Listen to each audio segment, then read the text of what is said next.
আইনের আওতায় নেওয়া হয় এবং তাদেরকে যেন বিচারের কাঠগড়ায় দাঁড়ানো হয়। আর আপনারা সকলেই অবগত আছেন, আমাদের প্রিয় নেতা জনাব ব্যারিস্টার কায়সার কামাল মহোদয়, উনি হচ্ছেন একজন মানবতার ফেরিওয়ালা নামে খ্যাত।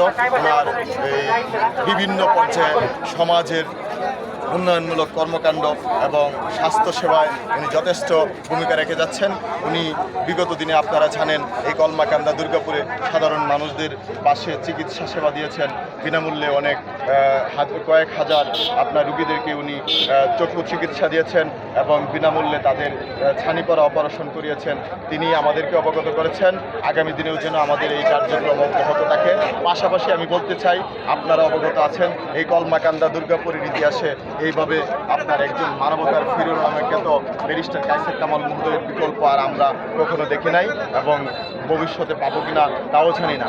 আপনারা অবগত আছেন, কিছুদিন আগে আমরা গত রমজান মাসে আমাদের এই কলমাকান্দা উপজেলায় এবং দুর্গাপুরে আপনার মুসলমান মাদ্রাসার যে ছাত্ররা আছে তাদেরকে দিয়ে এবং মাদ্রাসার শিক্ষকদেরকে দিয়ে উনি একটি সুষ্ঠু সুন্দর প্রক্রিয়ায় আপনার কুরআন তেলাওয়াত এবং ধামনাদ প্রতিযোগিতা করেছিলেন এবং এটা ছিল কলমাকান্দের ইতিহাসে একটি বিরল। এবং ভবিষ্যতেও আমরা যেন এমন সুন্দর প্রোগ্রাম পাই এবং আমরা আমাদের নেতার উজ্জ্বল ভবিষ্যৎ কামনা করি।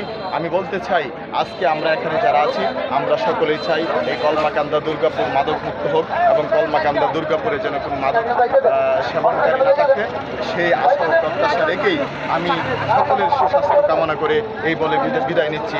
আসসালামু আলাইকুম। সকলেই ভালো থাকবেন, সুস্থ থাকবেন। আল্লাহ হাফেজ।